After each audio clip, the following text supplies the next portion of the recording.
I'm starting things off with Grandma's cabbage rolls. Oh, such a treat. I start with 3/4 of a pound each of ground beef and pork.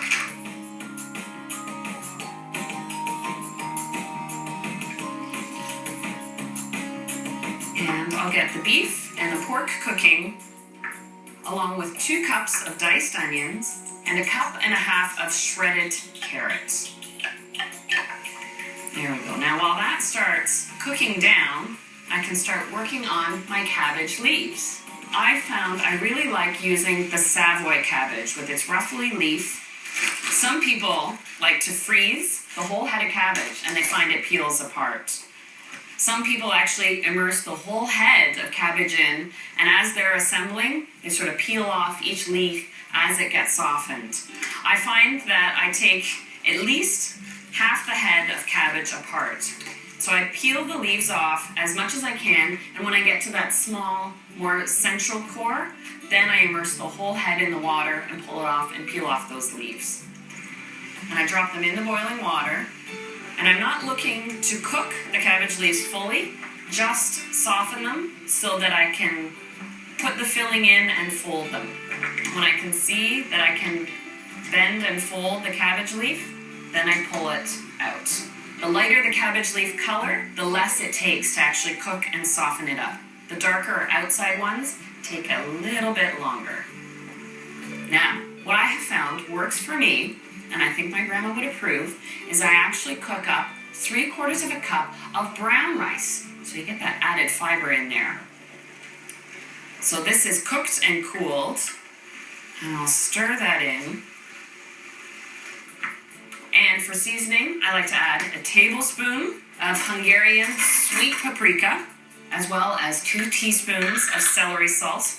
And while it's hot, I like to give it a taste to season it.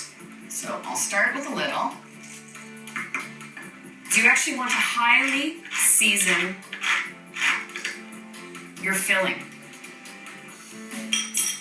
See, that's tasty. It's just beautifully seasoned to enjoy now. So I'm just going to add that little touch more of salt, basically thinking of myself seasoning the cabbage with that extra touch of salt.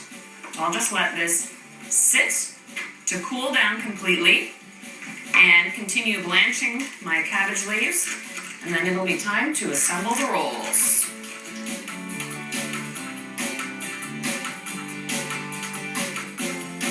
Time for assembly. First, I'll get my pan ready. One of my grandmother's signature ingredients is actually putting sauerkraut at the bottom of the dish. There we go. And now to get the cabbage leaf ready, and this stem is inflexible, so you actually want to cut it out. I take my cooled filling and with a large tablespoonful, and I give it a little squeeze just to secure it, and then you want to press that filling tightly so that the cabbage roll doesn't open as you cook it. And then I rest it on top of the sauerkraut. Tuck and roll.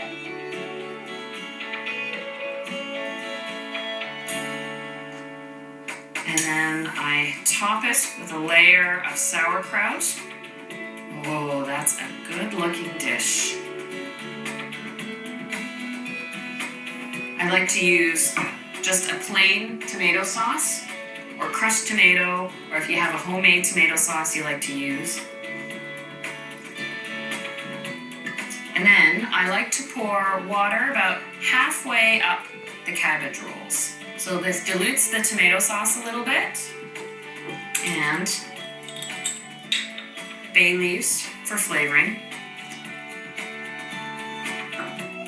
So scooch them on top and cover it very well. And I give it an hour in the oven at 375. Then I turn the oven down to 350 and I let it go for another hour. And that just turns the cabbage into a buttery texture that just melts in your mouth. You've got that flavorful filling. Grandma shared with me so many recipes. I have to show you her version of potato cheddar pierogies, and then a fruit one too.